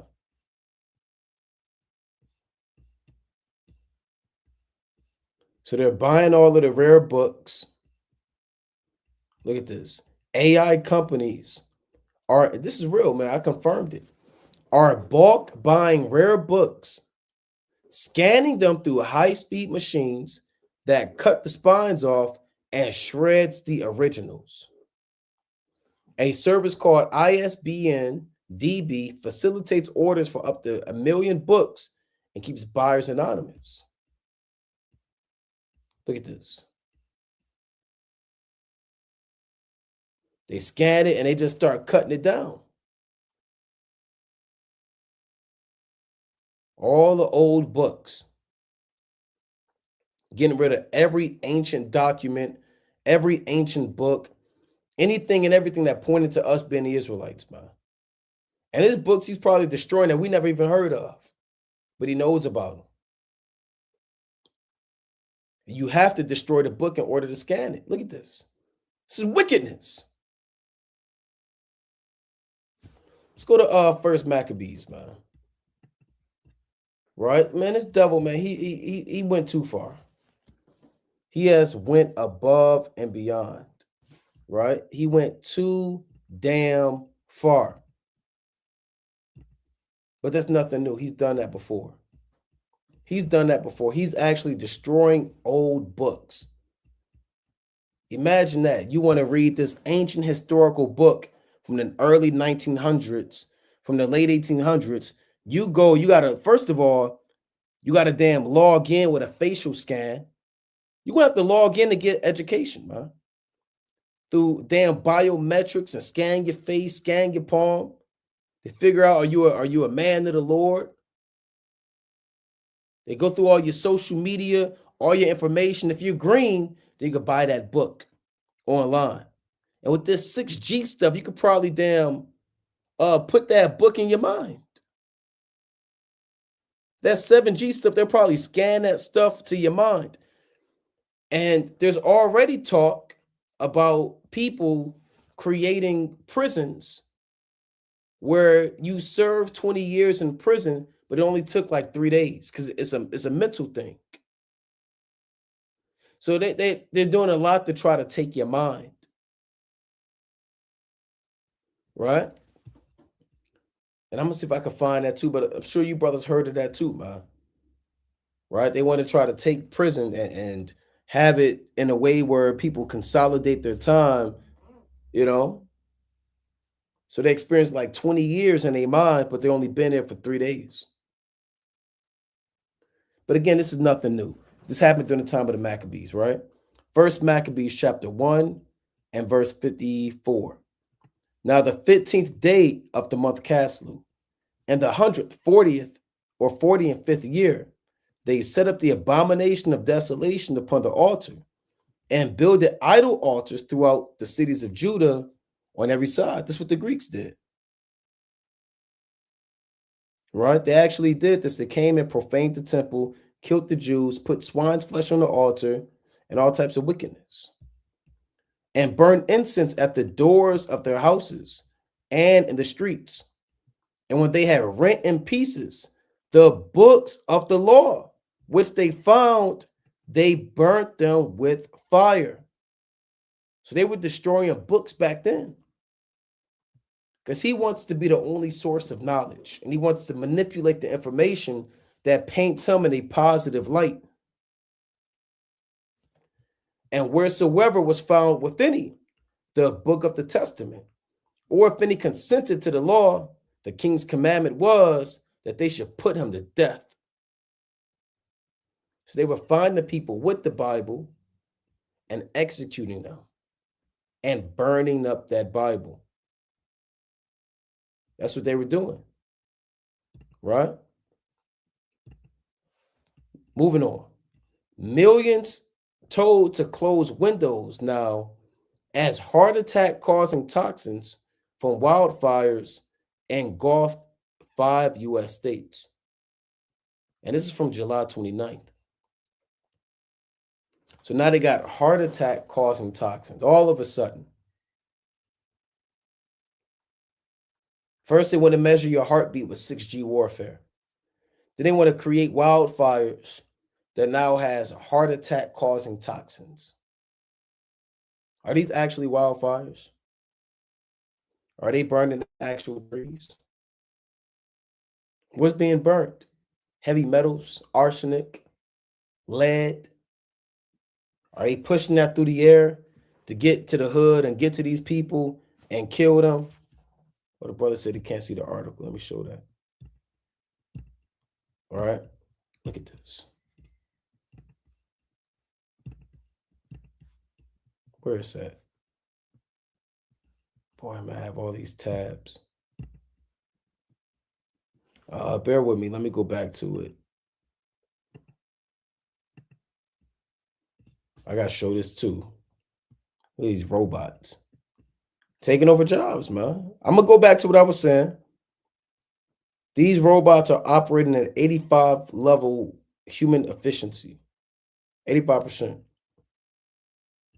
This is the future. They actually got robotic UFC fights, robotic MMA fights. You could buy your personal robot. You're literally in the future. Right, but I digress. Let me go back to what I wanted. Where is that? Millions told to close windows now as heart attack causing toxins from wildfires engulf 5 U.S. states. Right, you see that? So people got this. This stuff is insane, man. Toxic air from wildfires. Right?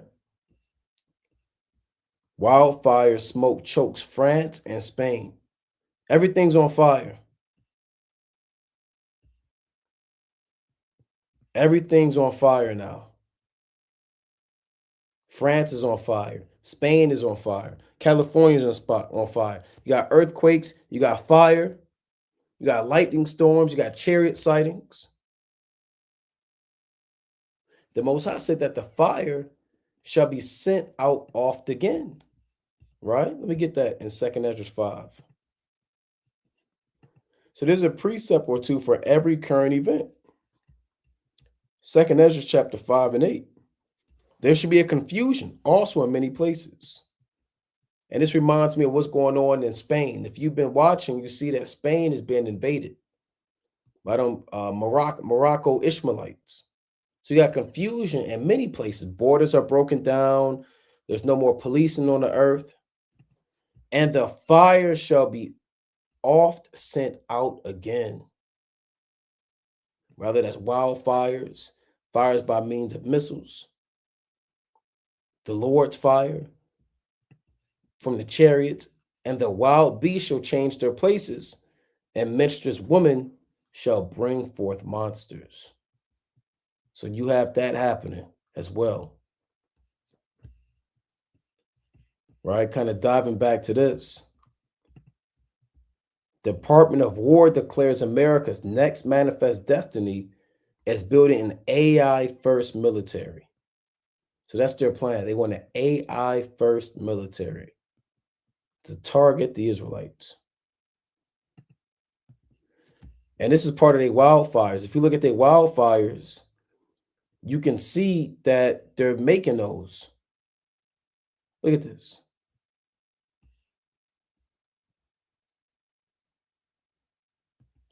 And they want to build homes for Amalek and, you know. So a lot of these devils are actually making the fires. Another event in Spain. This is confusion. Spain is invaded by the people of Morocco. They've come in off ships. They're swimming over here. And this is the end of the West. It's the end of the West. This is how Rome fell. Rome fell because of foreign invasions from the Visigoths, Lombards, other Germanic tribes. They came in and they invaded a powerful country or kingdom. Check this out.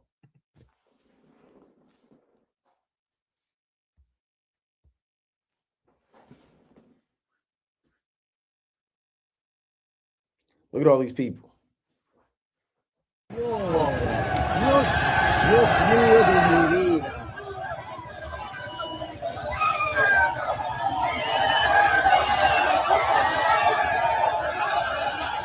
These wild men, they sound like a bunch of monkeys out there.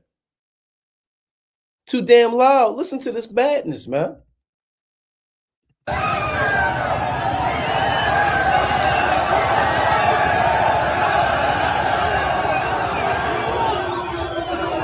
Qué fuerte.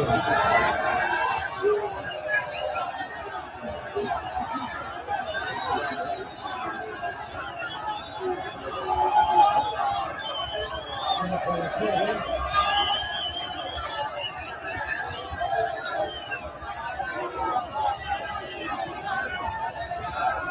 See that, man? So that's Spain. Spain is actually being invaded right now. It's being invaded, and Amalek set that up. When you dive deep into that, I've covered that about a few cold cuts ago, where Amalek was actually behind Europe being invaded, because part of their goals is they want to be able to reduce the white population because they feel as though they're not white. So they want to bring in all these dark nations to overthrow Spain's population, England's population, France's population with these darker nations, get them assimilated in there, create a melting pot, and reduce that white race population over time so they can control all of the other dark races. I covered that, and that may have been on the one they flagged. I'll have to find that information again. But I went deep into how Amalek actually was doing that, man. You know? Now, outside of the recalls, now they're saying 30 municipal water systems are being attacked. So you got a recall on eggs, recall on vegetables, recall on all produce. Now they're attacking the water that the people drink. So there's no place clean here. There's no place safe for the Israelites, man. Right? All of a sudden, it's a cyber attack. Now the water's contaminated. And we're going to watch this, man. How far is this going to spread? It's going to spread to 50 states, 20 states. They want to kill us. The food, the toxic air. They're looking to kill. And they're seeing what works and what doesn't work, man. So, brothers got to keep watching this thing, man. Right? The Psalms, chapter 102, and verse number 6. I am like a pelican of the wilderness. I am like an owl of the desert. I watch and am as a sparrow alone upon the housetop. So, brothers, man, make sure you're watching and seeing what's going on in the earth, man. You got an eclipse August 12th. That's the same day as the new moon. You know, you got these blood moons happening back to back. Your mind has to be totally locked in. No surfeiting, no drunkenness, no cares of this life weighing you down. Keep your faith and trust in the Most High and stay watchful. So with that, we're going to close up, giving all honor and glory to Yahweh Ba'Shem Mashiach Malak Yabashai. Keep the Sabbath day holy. No buying, no selling, no cooking, no work, no sex on the Sabbath, no speaking your own words, doing your own pleasures. Keep this day holy. Are you watching? Hit that refresh button. Stay in the spirit. Kwam Yashala. Shalom.